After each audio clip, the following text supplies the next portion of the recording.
YouTube world, what's going on? Welcome back to my channel. Elgato just released their brand new capture card, the Elgato 4KX. This capture card is one of Elgato's newest products, and it's one that we've been waiting for quite some time. If we check out what comes in the box along with the 4KX, you're going to find two braided cables. One is going to be a USB-C 3.2 cable, and then the other one is going to be an 8K HDMI cable. But if we compare it to its predecessor, the Elgato HD60X capture card, that's going to run you $150 as of today. But as you can imagine, you're going to be giving up some features if you decide to go with the older option over the newer one. Starting off by looking at the physical construction of these capture cards. They both have an analog line input. So if you need to use Elgato's Chat Link Pro cable to pull game and chat audio from the PlayStation or Xbox Series controller, you can do that on both of these devices. On the back of these capture cards, you're going to have your HDMI in and out ports, but the difference is going to be in the middle with the USB-C port on the 4KX capture card. That's going to be a USB 3.2 Type-C port. So that means whatever computer you're using with a 4KX must have a compatible USB-C 3.2 Thunderbolt or SuperSpeed USB port with an adapter on your computer to leverage the 10 GB per second bandwidth speeds. That will give you a more reliable connection, in addition to being able to capture much higher resolutions and frame rates.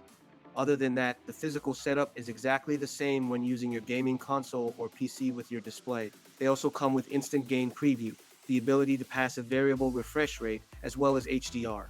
But where the 4KX capture card starts to differ is that it offers auto low latency mode, so if you have a TV or monitor that supports auto low latency mode, the Elgato 4KX is one of the first capture cards that can actually leverage that feature, so that your gaming experience is more precise, more in time, while being able to capture it simultaneously. When you're using an HDMI 2.1 capture card, you're able to pass through and play your games in a much higher resolution and frame rate. Elgato was nice enough to put together this comprehensive spreadsheet that actually showcases what you're able to pass in and record in using the 4KX capture card. Everything you see on the top row, the 4KX can pass that quality. The left side of the chart are the resolutions that can be recorded or captured in.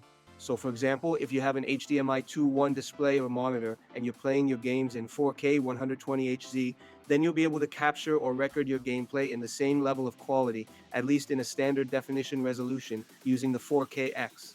Most capture cards, if you're playing at a higher resolution and frame rate, you're never able to actually capture in that quality.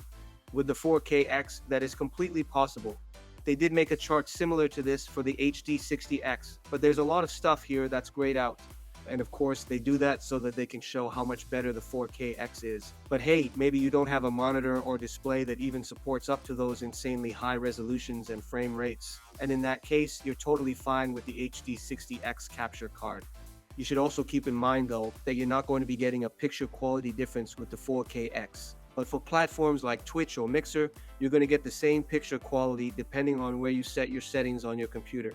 So between the HD60X and the 4KX, which one is the best for you? Well, I think the biggest thing is going to come down to what kind of display or monitor you're using right now, and if you plan on upgrading in the future. For example, if you have a 4K 120Hz monitor and you want to start streaming and recording your gameplay, definitely get the 4KX capture card, as you won't have any limitations in what you're playing in as well as recording. If you need further assurance for which card would work best with your setup, if you go to Elgato's website or link in the description below, you can use their capture card selector tool. Here you can choose the components that best apply to your setup, and then Elgato will give you their recommendation for which capture card you should get. I do want to note though that you should keep in mind the computer specifications required to use these capture cards. Elgato has their recommendations on their website for what you should be using. If you plan on recording 4K content with a high FPS, you're going to need even better specifications than what they list. So there you guys have it. Let me know your thoughts in the comment section below. If you enjoyed this video, make sure you hit it with a big thumbs up, subscribe if you're new around here, and I will see you in the next one.